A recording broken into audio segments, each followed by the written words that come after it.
a sua graça, a sua paixão, o seu amor, que nos motiva a seguir, atuar, servir, apoiar. Mexe no nosso interior para viver, amar, alegrar e compartilhar.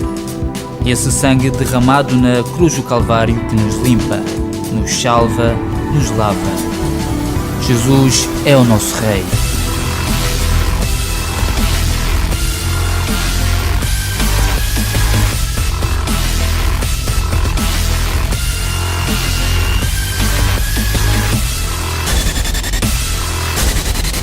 ICCM, a tua comunidade.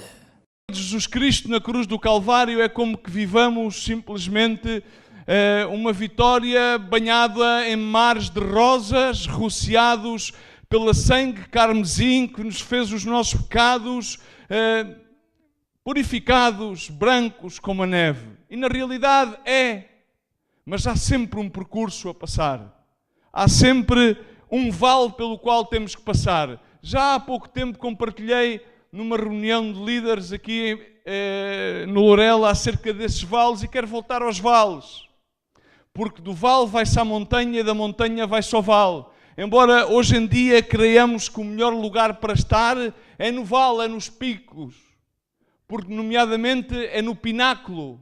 O pináculo é sempre o lugar onde gostamos de estar, o lugar da evidência, o lugar onde nos sentimos plenos. A plenitude, queremos estar e sentir em Cristo. Todos desejaríamos ter aquele sentimento quando há um problema. A vida cristã é somente enfatizar algum verso, algum versículo, como uma varinha mágica, entoar algum tipo de oração que aprendemos, que vivenciamos ou que experimentamos outrora, e aquele problema, aquela situação, aquela circunstância, de repente dissipa-se como um género de fábula que aprendemos a ver nos filmes tão bem feitos da Walt Disney ou no Hollywood de hoje em dia. E na realidade todos gostaríamos de ter uma varinha mágica, evangélica, que fizesse dissipar as montanhas e entoar aqueles versos que tão bem conhecemos. Se tivesses fé como um grão de mostarda, dirias a este monte, deita-te ao mar, e ele se deitaria. E é real. Mas a primeira parte do versículo diz: se tivesses fé como um grão de mostarda. E a questão vai sempre à fé, que é nada mais, nada menos que o acreditar sem sombra de dúvida de que Deus faz a obra em nós. A palavra de Deus ensina-nos que aquele que quer reinar com Cristo terá também que sofrer os mesmos padecimentos que Cristo sofreu. É bíblico, mas não é popular nos dias de hoje. Mas eu não quero falar do sofrimento, porque sofrer não é popular hoje em dia. E não estamos a buscar uma popularidade ou um evangelho popular. Mas o tema tratado neste salmo não é tanto aquilo que Deus faz por nós, mas sim a essência daquilo que Deus é. Hoje em dia, o centro da igreja é o que é que Deus faz por ti, enquanto eu acredito que nós devemos centrar-nos na essência daquilo que Deus é para nós.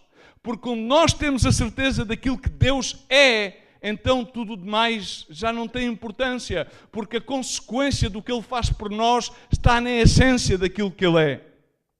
Ele é o nosso bom pastor.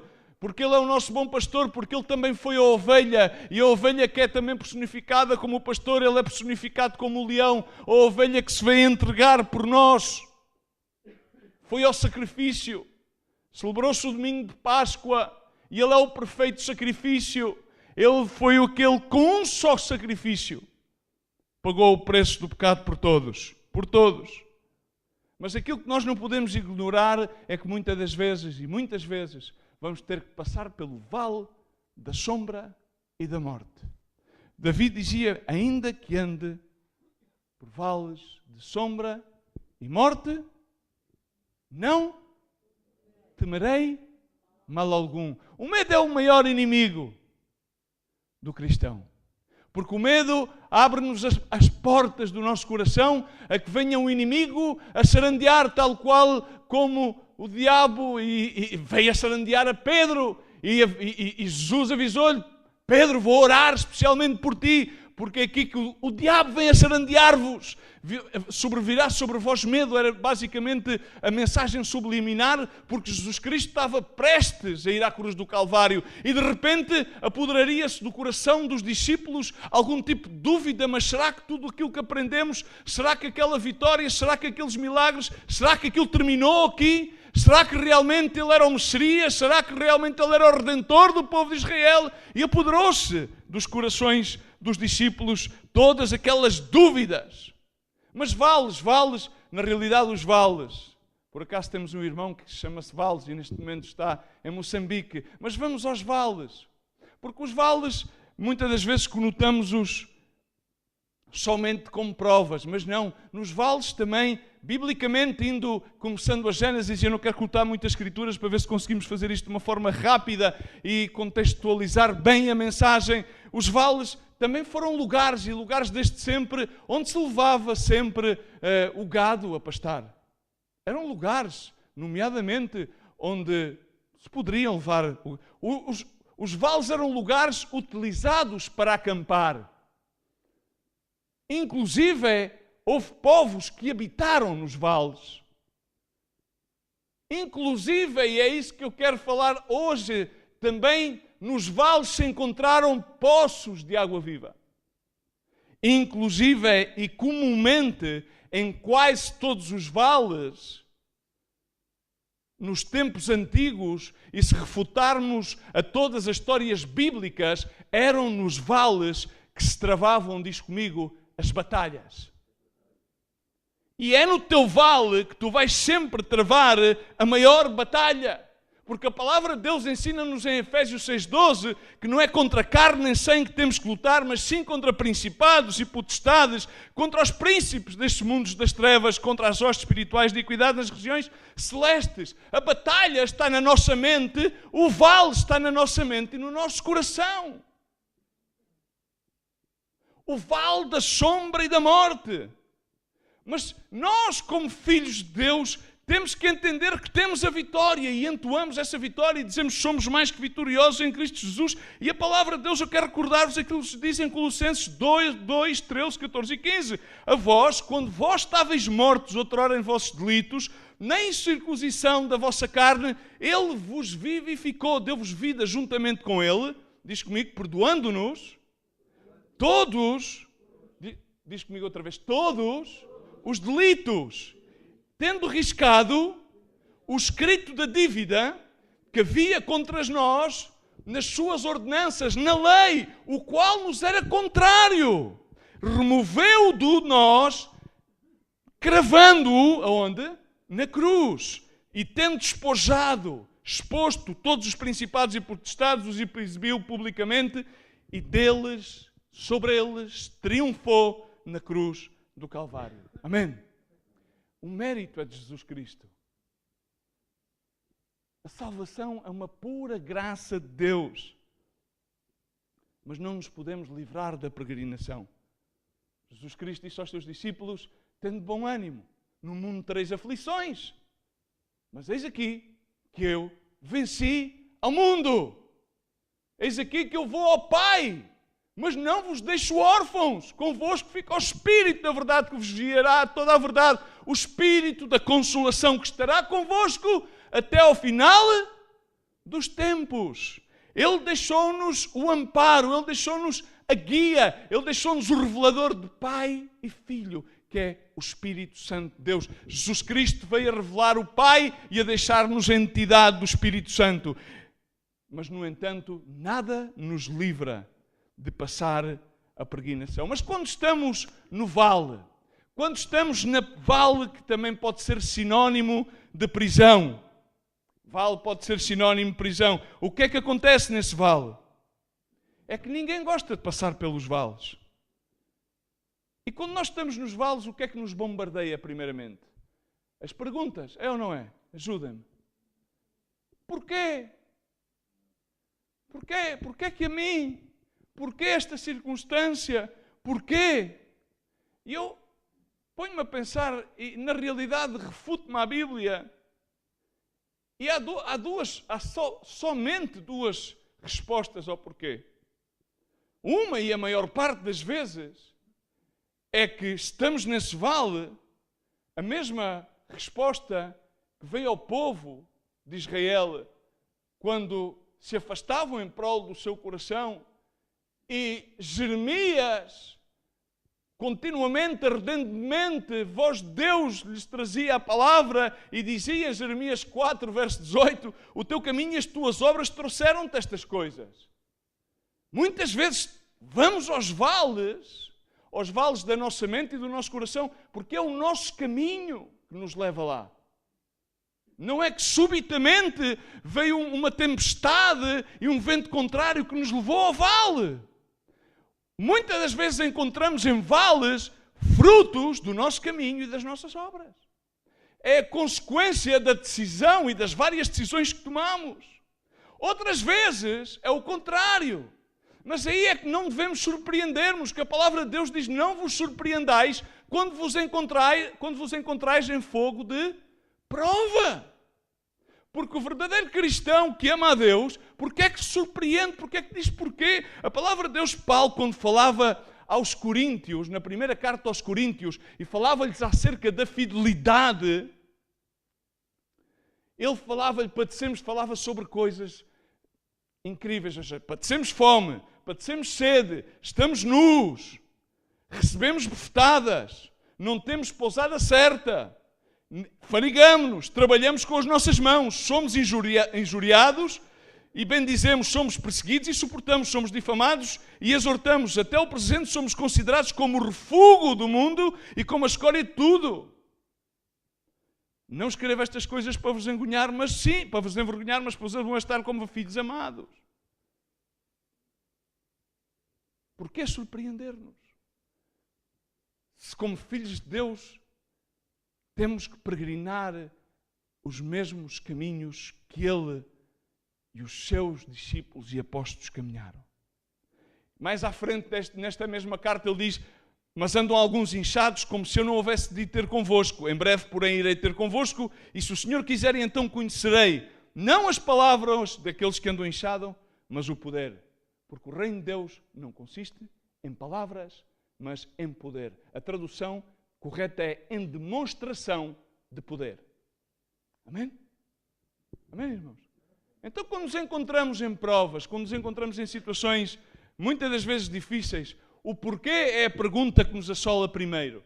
Mas não é a mais importante é para quê? Porque o porquê só tem duas respostas. Estamos aí nesse vale, fruto e consequência dos nossos caminhos. Ou então, como amados filhos de Deus, estamos ali porque é desígnio de Deus para as nossas vidas. Para glorificar a Deus. Porque senão, bem ou não, para quê? E para quê? Toda a gente conhece e toda a gente quota esta escritura de Romanos 8, 28. Sabemos que todas as coisas concorrem para o bem. Então não nos surpreendamos daqueles que amam a Deus e foram chamados conforme ao seu propósito. Os vales, as prisões mentais. Porquê? Para quê? Duas perguntas. Qual é que tem mais valência? Para quê? E não porquê. Onde é que grande parte de nós ficamos estancados? Porquê? E quando estamos sempre no porquê e não conseguimos diferir, não conseguimos alcançar ao para quê. Quando chegamos ao para quê, então sabemos que Deus tem um propósito. E muitas das vezes, deixa-me dizer-te isto, o propósito não é um benefício pessoal de Deus para a tua vida, mas provavelmente é o benefício que Deus quer utilizar da tua vida para a vida de alguém que está à tua volta. Amém? Então os vales, as prisões, quero simplesmente pontuar em 3 pontos. No vale parece que não temos nada para dar, porque no vale estamos esgotados nas nossas forças. É uma batalha desigual. A nossa mente esgota-se, o nosso coração sucumbe.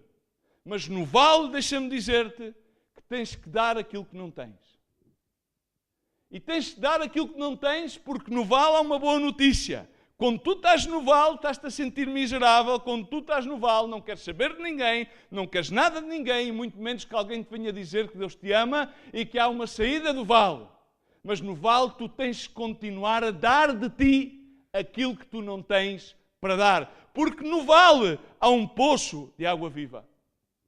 Deixa-me ilustrar-te com uma história bíblica. Muito rapidamente, em João 4, conta a palavra de Deus a história de quando Jesus deixa Judeia e vai outra vez até Galileia. E diz a palavra de Deus que era necessário passar-lhe por Samaria, embora não fosse o caminho mais rápido para chegar a Galileia. Assim que ele toma outro caminho, simplesmente porque ele tem um encontro para ter com aquela mulher que toda a gente chamava a mulher Galileia. Não, samaritana, desculpem. Então chegou àquela cidade. Não, chegou ao poço de Jacó. Aquele poço que, segundo a palavra de Deus, Jacó tinha dado ao seu filho José. E aí parou. Mas conta a história. Os seus discípulos, o que é que eles fizeram? Tinham fome. E muitas pessoas têm fome. Mas não têm fome do pão que sacia. Têm fome daquilo que nós comemos e continuamos a ter fome. Mas ele parou ali porque ele tinha um assunto a tratar. Ele tinha que estar com aquela mulher. E era como já aqui alguns irmãos ilustraram muito bem, inclusive, creio que foi o pastor Luís Domingues, que disse muito bem que ela foi àquela hora, que é a hora sexta, que era uma hora da esturrina do calor, primeiro exatamente porque ela tinha má fama na terra. Então não podia ir com as outras mulheres. E aí Jesus começou a interactuar com ela. E como todos nós sabemos, então a mulher samaritana foi tirar a água e Jesus pediu-lhe de beber. Então houve a conversação muito simples. Ela começou-lhe a dizer, ok, como é que tu, sendo judeu, vais-me pedir a mim, samaritana, para dar-te de beber? E começou a haver aquela conversa que todos nós já conhecemos, que foi relatar-se aos prejuízos culturais que existiam naquela altura, que os judeus não se davam com os samaritanos. Assim como muitos no meio do vale onde estamos, não saímos do vale pelos prejuízos que temos. Prejuízos culturais, prejuízos emocionais, prejuízos relacionais, e então não conseguimos sair do vale. Continuamos, dizendo, não, encontrei-me com esta pessoa e esta pessoa, mas olha lá, mas espera lá, é que eu na realidade não me relaciono lá muito bem contigo, porque tu provavelmente és do norte e eu sou do sul, ou tu és de Barcelona e eu sou de Vigo, e enfim, a cultura na qual eu fui ensinado não é bem a tua cultura, e ficam naqueles prejuízos, mas é que havia ali algo mais.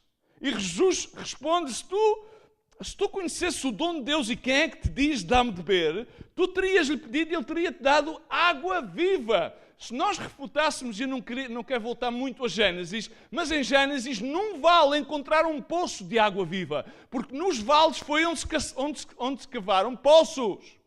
Amém?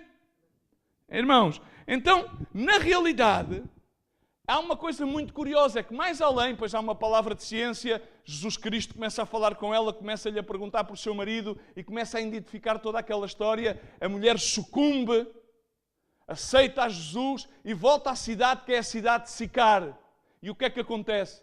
Neste momento, no verso 27, relata algo muito importante que às vezes as pessoas não se dão conta. É que os discípulos voltam e encontram Jesus a falar com a mulher. E então aqui há mais um pequeno pormenor que muitas vezes acontece no vale. É que naquela altura, os rabinos, não é os meninos rabinos, ok? Os rabinos judaicos, não podiam falar publicamente, pela tradição, com mulheres, nem ensiná-las publicamente.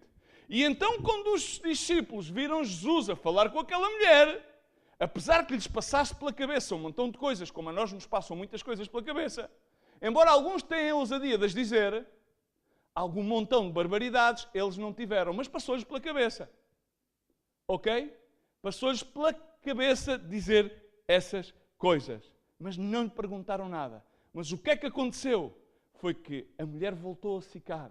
E a mulher mais improvável de levar a salvação a uma cidade, levou a salvação.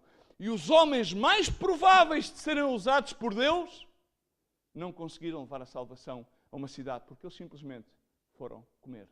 E perguntaram-lhe a Jesus, bom Senhor, mas tu não comes? Ele disse: lamento-vos dizer, mas o meu alimento é fazer a vontade daquele que me enviou. Amém? Nomeadamente no vale, estamos tão ocupados com a nossa batalha mental que os prejuízos bloqueiam-nos de comer e de ver, além de comer realmente aquilo que sacia a nossa fome, que muitas vezes nem a identificamos, realmente beber ou identificar verdadeiramente o poço de água viva que existe nesse vale, porque em todo o vale que nós estamos há um poço de água viva. E esse poço de água viva é aquele que Jesus Cristo já depositou no nosso interior. Não está fora, está dentro e chama-se Jesus Cristo, o Nazareno. Esse é o poço de água viva que nos retirará toda a sede, que nos saciará, que nos fará ver a saída do vale no qual provavelmente nós nos metemos. Para que outro possamos sair desse vale, temos que ver esse poço de água viva. Não podes dar de ti, tens de dar de Deus. E para dar de Deus, tens que beber da sua água viva. Como diz o salmista, eu levo os meus olhos aos montes e de onde vem o meu socorro vem do Senhor que Ele fez os céus e a terra. Tira os olhos do vale, encontra o poço e eleva os olhos aos céus. Daí vem o teu socorro. É muito engraçado, Mateus está cheio de histórias em que os discípulos, por exemplo, em Mateus 17, conta aquela história de um homem que tinha um filho epilético e os discípulos foram orar por ele e nada. Não aconteceu nada. Vieram perplexos. E o homem disse: Senhor, os teus discípulos oraram pelo meu filho e não passou nada. E em seguida os discípulos, a serem éticos, aquilo que nós chamamos a serem religiosamente éticos e corretos, disseram: Senhor, porquê é que nós não o podemos expulsar? E o Senhor: até quando estarei convosco? Até quando hei de vos suportar? Muitos só têm o pico da fé, eventualmente, mas depois continuamente fazem como aquele aparelho do coração que anda sempre assim. Às vezes depois chegam àquela parte do flatline e ficam pip, e tens que ir com a máquina, o defibrilador, não é como se chama? E ele respondeu-lhes: por causa da vossa pouca fé. Por causa da vossa pouca fé. É necessário fé no vale, para passar o vale. Para passar o vale também é necessário que entendamos. Quando nós estamos nos vales, a tendência é sempre isolar-nos. Mas é verdade, porque eu tenho notado isso, porque nomeadamente as pessoas pensam que aquele que é pastor ou aquele que tem que dirigir não tem vales. Provavelmente somos daqueles que temos mais vales. Só que não nos podemos dar ao luxo de habitar no vale. Porque nos vales acampavam-se, mas acampava-se para a batalha. E tinha que se travar a batalha. E nessa batalha tínhamos que vindicar a vitória. Mas nos vales temos a tendência a isolar-nos. E a palavra de Deus, eu fui buscar a referência dos dois. E Jesus, por exemplo, na sua entrada triunfal, no qual ele teve que entrar sobre 2 jumentinhos, ele mandou dois, diz a palavra de Deus em Mateus 21, quando se aproximaram de Jerusalém e chegaram a Betfagé, o Monte das Oliveiras, enviou 2 discípulos. E enviava sempre 2 discípulos. E a palavra de Deus diz em Eclesiastes 4:9: é melhor ter companhia do que estar sozinho, porque maior é a recompensa do trabalho de 2 pessoas. Se um cair, um amigo pode ajudá-lo e levantar-se, mas pobre do homem cai e não tem quem ajude a levantar-se. Sozinhos. Num vale, quando estamos sós, somos presas muito fáceis. Mas num vale acontece algo que é muito, muito importante, que também está traçado, e eu punha-me a pensar na história de Paulo. Paulo caminha a Damasco. E Paulo também teve o seu vale. O vale transitório. O vale da cegueira.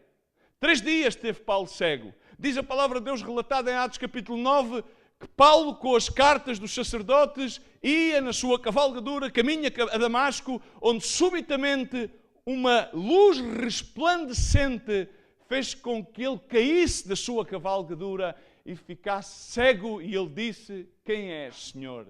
E respondeu-lhe Jesus: eu sou Jesus, aquele a quem tu persegues. Aquilo é que nós não entendemos é que grande parte das vezes no vale não estamos cegos fisicamente, mas estamos cegos espiritualmente. E muitas das vezes pensamos que perseguimos inimigos ou que temos inimigos, mas quem perseguimos é a vontade de Deus para as nossas vidas. Porque Deus quer operar alguma coisa na nossa vida através daquele vale. E nós estamos a rebater e a resistir. Mas a atitude de Paulo não foi querer perseguir a sua viagem, aquilo que ele tinha proposto a Damasco. Senão que ele disse: não, quem és tu, Senhor? E a partir daí, Paulo recebeu a palavra e Paulo deixou-se guiar. Cego, levantou-se, entrou em Damasco e foi a Ananias. Entenda uma coisa: dois têm que caminhar juntos. Nada se possa fazer se não estamos de acordo, diz a palavra do Senhor. Mas há sempre alguém que tem que guiar. Ananias não queria guiar. Disse: mas como, Senhor? Eu, esse homem, Paulo, Saulo de Tarso, quem perseguia os cristãos, que vinha para os matar, por favor, Senhor. E o Senhor disse: não, calma, Ananias, calma. No teu vale vai sempre haver um Ananias. Sempre vai haver um Ananias. Sempre vais necessitar de um Ananias que te vai guiar e que te vai determinar a palavra que Deus lhe dá para a tua vida. E então Ananias, depois de ouvir a palavra do Senhor, quando o Senhor lhe diz: este é um vaso escolhido para me levar o meu nome diante dos gentios, dos reis, dos filhos de Israel, e eu lhe mostrarei o quanto ele deverá padecer pelo meu nome. Tremenda palavra. Então Ananias, ouvindo a palavra de Deus, vai, dirige-se à casa onde estava Paulo, recebendo todas as instruções que Deus lhe tinha dado. Chega onde Paulo, entrou na casa, impôs-lhe as mãos e declarou-lhe a palavra e disse-lhe: irmão Saulo, o Senhor Jesus que te apareceu no caminho por onde tu vinhas, enviou-me para que tornes a ver. E aquilo que eu te quero dizer é que no vale onde tu estás, na cegueira na qual tu te encontras, embora tu penses que vês, o Senhor diz-te: há um Ananias que irá ao teu encontro para que tu tornes a ver. Quando ele lhe impôs as mãos, diz a palavra do Senhor, começaram-lhe a cair dos olhos como que umas camas. E levantou-se Paulo e foi batizado. Há sempre dois que caminham e Deus utiliza sempre algum Ananias, sempre algum que tem que dirigir. E quando vês, tu tens que te focar, que é o terceiro ponto, que é absolutamente imprescindível no vale. Tu tens de ter os olhos bem postos em Jesus Cristo. Porque o vale é como uma prisão. E há muitos aqui, e muitos de nós, encontramos-nos em prisões. Por falta de ter as coisas bem enfocadas.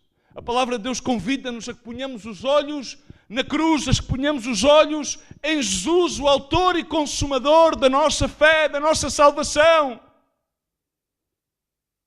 Os nossos olhos deambulam, o nosso coração deambula, a nossa ansiedade domina-nos. E o vale torna-se numa prisão. A prisão pode ser circunstancial. As circunstâncias são uma prisão.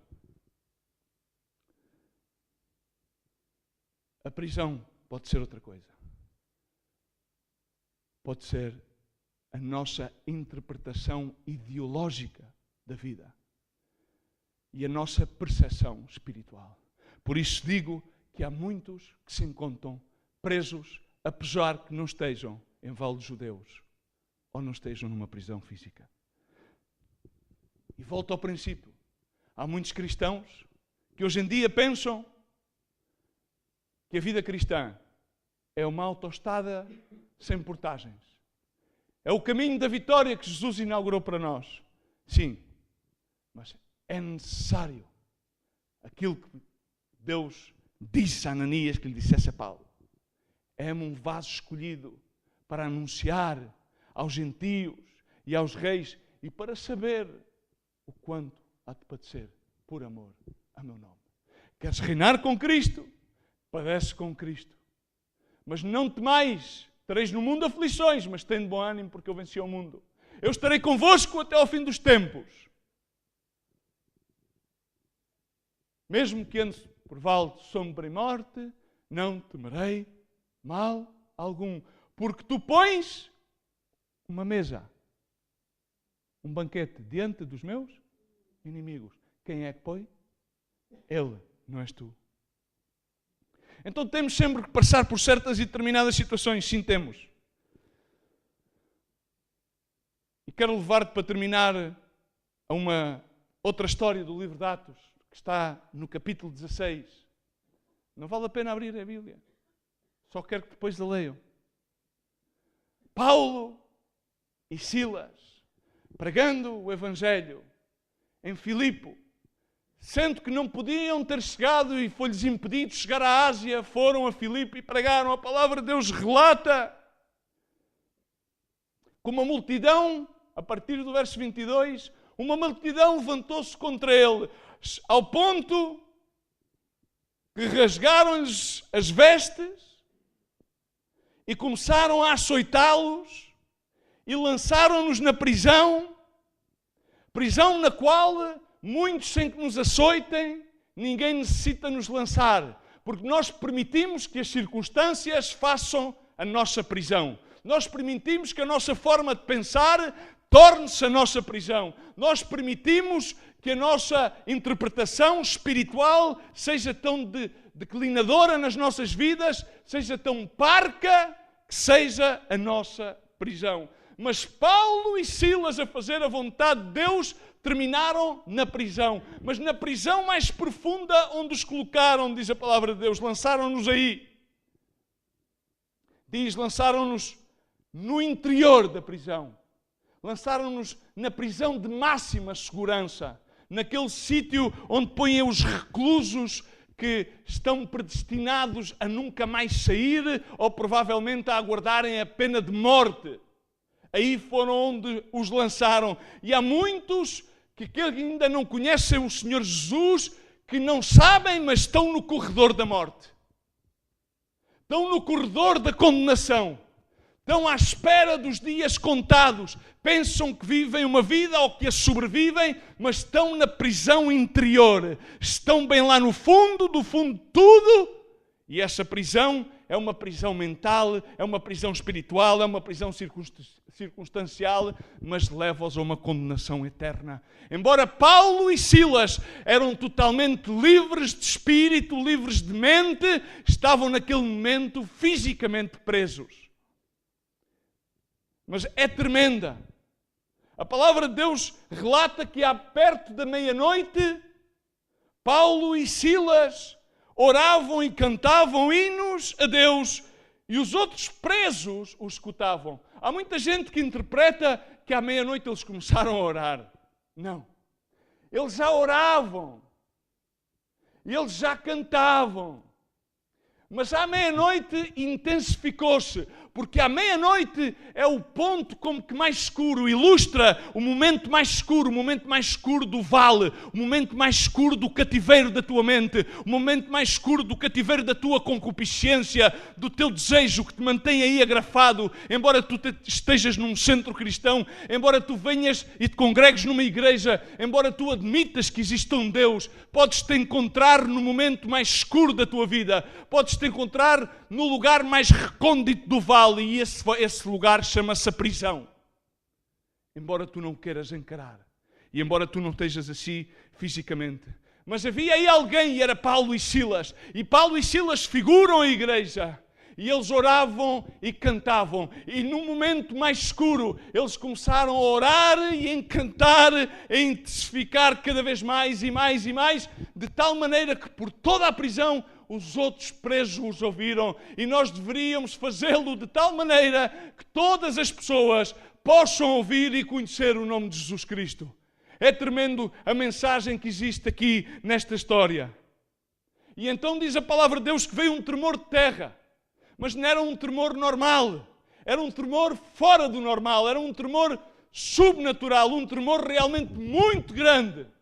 E esse tremor de terra ilustra de que quando os filhos de Deus louvam em espírito e em verdade, foi aquilo que também Jesus Cristo disse à mulher samaritana: tais adoradores em espírito e em verdade, esses é os que o meu Pai busca. E Deus está à espera de uma igreja que ore e louve em espírito e em verdade, que é bom o tecnicismo, está bem termos luzes, está bem termos bons aparelhos, mas que do nosso interior corram esses rios de água viva, flua do nosso interior essa adoração, essa gratidão, esse furor, esse amor. Não interessa como vimos, interessa aquilo que vai, porque aquilo que sai do nosso interior é aquilo que vai para os céus, é aquilo que enche o trono da graça de Deus e é aquilo que faz estremecer todos os fundamentos desta terra, todos os fundamentos onde o príncipe deste mundo diz às pessoas: não prestas, não vales, não vais conseguir, não vais mudar, és um derrotado, dessa circunstância não vais sair. E esses fundamentos começaram a estremecer,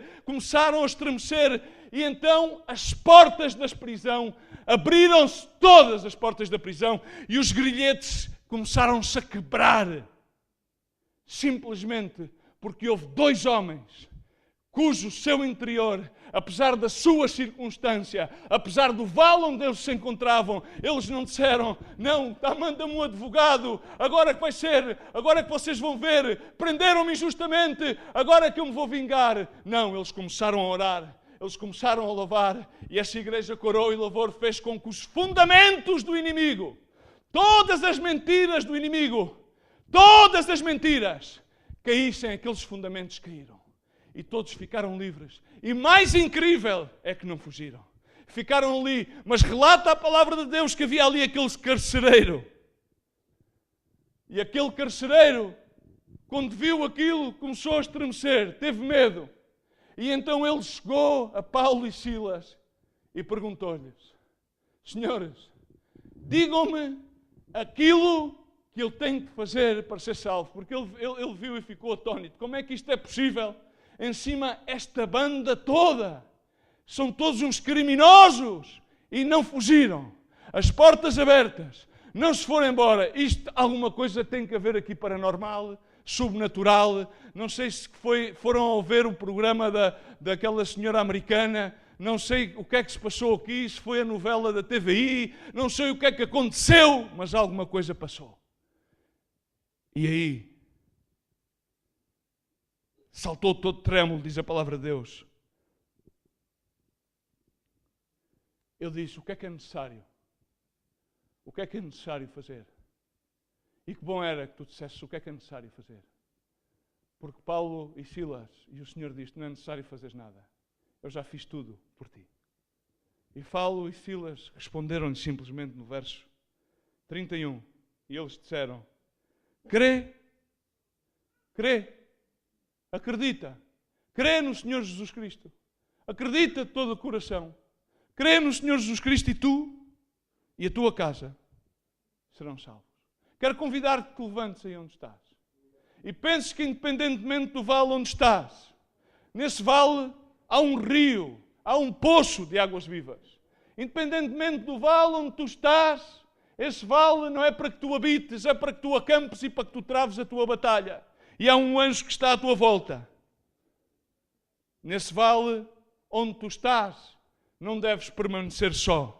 Terás que buscar alguém que caminhe contigo. Terás que permitir que haja sempre algum Ananias para que te guie e para que as escamas caiam dos teus olhos e para que tu voltes a ver, sejas batizado e sejas enviado. Quero dizer-te que depois de veres, provavelmente virão circunstâncias como as que viveram Paulo e Silas. Porque continua e continua e continua. Porque aqueles que reinam com Cristo sofrerão com Cristo. Mas a glória dele sempre será aquilo que nos coroa. E quero recordar-te a palavra de Paulo aos Colossenses, no capítulo 2, que estavam antes vós mortos pelos vossos delitos e na incircuncisão da vossa carne, e Ele vos vivificou. O que fazer para ser salvo? O que fazer para mudar a vida? Não tens que fazer nada. Muitas pessoas querem passar a vida a fazer. Eu quero fazer alguma coisa, eu quero fazer, o que é que eu posso fazer para mudar? Eu quero mudar esta minha atitude, eu quero mudar do meu vale. Não tens que fazer nada, somente tens que crer, somente tens que render a tua vontade ao Senhor. Somente crer na obra consumadora de Jesus Cristo na cruz do Calvário. Somente crer naquilo que diz as Escrituras em Colossenses 2,13, porque Ele aí vivificou-vos na cruz do Calvário. Ele, pela sua morte na cruz do Calvário, Ele fez vida para ti, vivificou-te. E aí, perdoou-te todos os teus delitos e riscou o escrito da tua dívida. Não deves nada, não tens que pagar nada, Ele já pagou tudo. Tu somente tens que crer. E quando tu acreditas, verazmente. Então a Escritura de Efésios 5 é aqui: todas as coisas velhas passaram e todas as mais coisas são feitas novas, tornam-se reais.